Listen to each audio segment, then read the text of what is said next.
বাড়ি কেনার জন্য ঘোরাঘুরি তো আমাদের চলছেই, কিন্তু আমি ভাবলাম যে বর্তমানে আমরা যে বাসাটাতে ভাড়া আছি সেটার একটা ট্যুর শেয়ার করা যাক আপনাদের সাথে। এটা একটা 2 বেডরুম ফ্ল্যাট। এটাতে আমরা ছিলাম 23শে সেপ্টেম্বর থেকে 24শে সেপ্টেম্বর পর্যন্ত। বাড়িটা আমরা ভাড়া নিয়েছিলাম অনলাইন ভিউ করে। সো প্রথম দিন বাড়িটা দেখে আমাদের কি রিয়াকশন হয়েছিল ওটা থাকছে প্রথম অংশে। জিনিসপত্রের দিক থেকে ঠিক কিনা? ঠিক। না সিরিয়াসলি বলো। হ্যাঁ, অফ কোর্স। অনেক বেটার।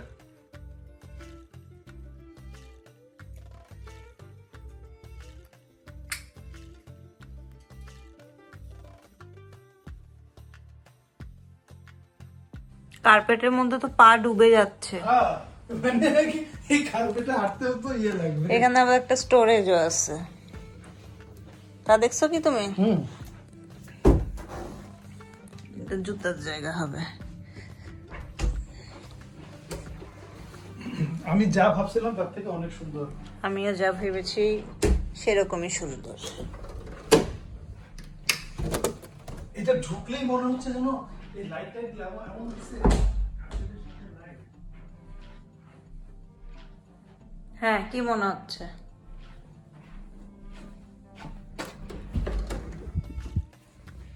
একটু কার্ভ আছে দেখছো?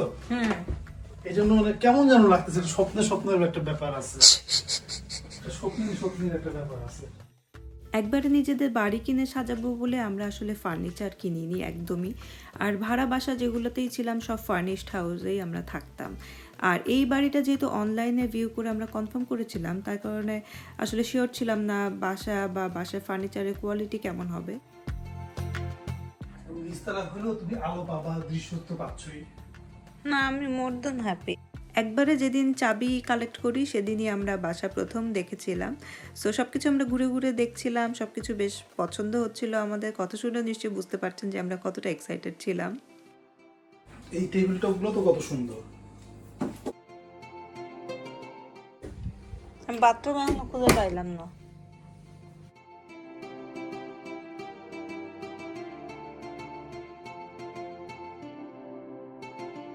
সলিড জিনিসপত্র সব, এবং মানে একটা অন্যরকম একটা আভা তৈরি করছে সবকিছু। এটা হচ্ছে আমাদের পার্কিং এবং এই সাইডটা হচ্ছে বাড়িটার পেছন সাইড।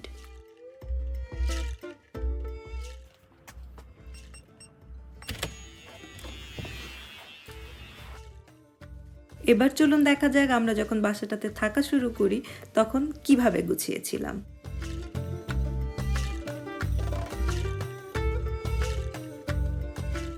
বাসাটার প্রত্যেকটা জানালা দিয়ে ছিল গার্ডেন ভিউ। সো সব দিক দিয়ে প্রাইভেসি মেনটেন ছিল। পিছনে দুইটা বড় বড় পার্ক ছিল, পাশেই বাস স্ট্যান্ডও ছিল, বাসায় এনাফ স্টোরেজও ছিল। সো সব মিলায়ে বাসাটা আমাদের খুবই পছন্দের ছিল এবং আমরা সুন্দর করে মেনটেনও করে রাখতাম। ফ্ল্যাট ওনার আমাদেরকে অফারও দিয়েছিল যে আমরা যদি চাই তাহলে ফ্ল্যাটটা কিনেও নিতে পারি, কিন্তু আমাদের আসলে ইচ্ছা ছিল একটা হাউস কেনার, এই জন্য আর ফ্ল্যাটের দিকে আগাইনি। সো আমরা ফ্ল্যাট কিনলে ডেফিনেটলি হয়তো এই ফ্ল্যাটটাই কিনে নিতাম এবং ফ্ল্যাটের দামও কিন্তু হাউসের তুলনায় অনেক কম পড়ে। ফ্ল্যাটে যখন আমরা উঠি সবকিছু এত সুন্দর করে ক্লিন করা ছিল, ইভেন জানালাগুলা বাইরে থেকে পর্যন্ত চকচকা করে ক্লিন করে দিয়েছিল ফ্ল্যাট ওনার। সো যাওয়ার সময় ওরা এক্সপেক্ট করে যে এই লেভেলের ক্লিন রেখেই যেন আমরা বাসা ছাড়ি। সো এখন ছাড়ার সময় এটাই চিন্তা করছি যে কিভাবে ওই প্রফেশনাল লেভেলের ক্লিনিং আমরা করব। সো এটা একটা বড় চিন্তা।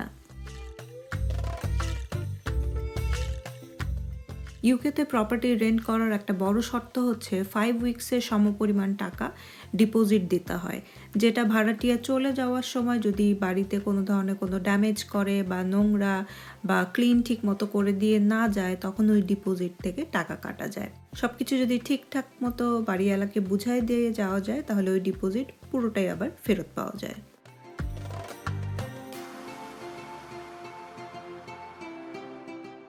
এটা ছিল সেকেন্ড বেড। শুধুমাত্র এই রুমের জিনিসপত্রগুলোই আমাদের নিজেদের, তা বাদে পুরো বাড়িটাই ফার্নিশ ছিল, শুধু এই একটা রুম ফাঁকা ছিল এবং এটাতে আমরা হোম অফিস বানিয়েছিলাম এবং পাশে একটা পোর্টেবল বেড রেখেছিলাম, যদি কখনো গেস্ট আসতো তাহলে হয়তো গেস্ট এখানে থাকতো, অথবা আমরাই এই রুমে শিফট হয়ে যেতাম, গেস্টদেরকে আমাদের বেডরুমটা ছেড়ে দিতাম। এবার আপনাদের সাথে একটা জটিল সমস্যা শেয়ার করি। এই বাড়িটার কন্ট্রাক্ট ছিল আমাদের 2024-এর সেপ্টেম্বর পর্যন্ত। যেহেতু আমরা 24-এর মে মাস থেকেই বাড়ি কেনার জন্য ভিউইং স্টার্ট করি, আমরা ভেবেছিলাম হয়তো সেপ্টেম্বর মাসের মধ্যে বাড়ি পছন্দ করে কিনে ফেলতে পারবো। সেই ভাবনা থেকেই জুন মাসে আমরা ফ্ল্যাট ওনারকে বলে দিয়েছি যে আমরা সেপ্টেম্বর মাসে বাসা ছেড়ে দিচ্ছি, আর রিনিউ করছি না, কারণ বাসা কন্ট্রাক্ট শেষ হলে সেটা রিনিউ করলে মিনিমাম 6 মাসের জন্য রিনিউ করতে হয়, কিন্তু আমরা চাচ্ছিলাম না যে আমাদের বাড়ি কেনাটা আরও 6 মাসের জন্য ডিলে হয়ে যায়। এখন জুলাইয়ের মাঝামাঝি এবং আমরা এখনো পর্যন্ত বাড়ি চুজ করতে পারিনি যে কোন বাড়িটা আমরা কিনবো। সো চুজ করে তারপরে অন্যান্য প্রসেস শেষ হতেও অনেকটা সময় লেগে যেতে পারে।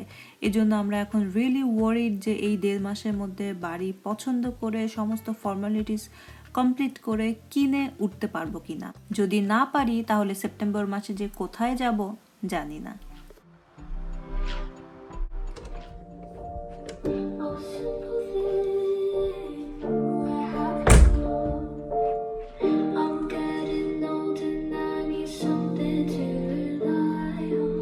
এই ফ্ল্যাটের সবচেয়ে মেইন অ্যাট্রাকশন হচ্ছে এর লিভিং, সাথে ওপেন প্ল্যান কিচেন।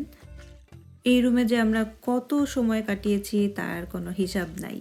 সো নিজেদের বাড়ি হয়ে গেলেও এই ফ্ল্যাটটা আমরা সব সময় মিস করব, কারণ এই ফ্ল্যাটে আমাদের অনেক সুন্দর সময় কেটেছে, অনেক ফ্রেন্ডসরা এখানে এসেছে থেকেছে। সো অনেক সুন্দর সুন্দর স্মৃতি, অনেক সুন্দর সুন্দর মেমোরি আছে এই ফ্ল্যাটটাকে ঘিরে।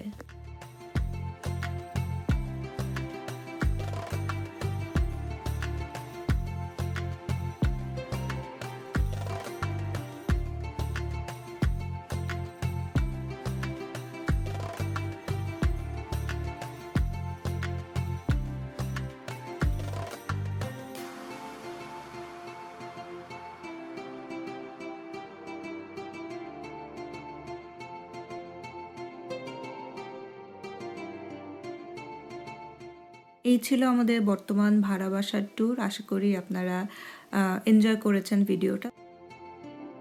উইকেন্ড চলছে, আর আজকাল উইকেন্ডের মেইন কাজ হচ্ছে বাড়ির ভিউইং করা। সো আজকেও আছে কিছু বাড়ির ভিউইং, যাচ্ছি আমরা বাড়ি ভিউ করতে। আপনাদের সাথে দেখা হবে নেক্সট কোনো ভিডিও নিয়ে। ততক্ষণ পর্যন্ত ভালো থাকবেন, বাই।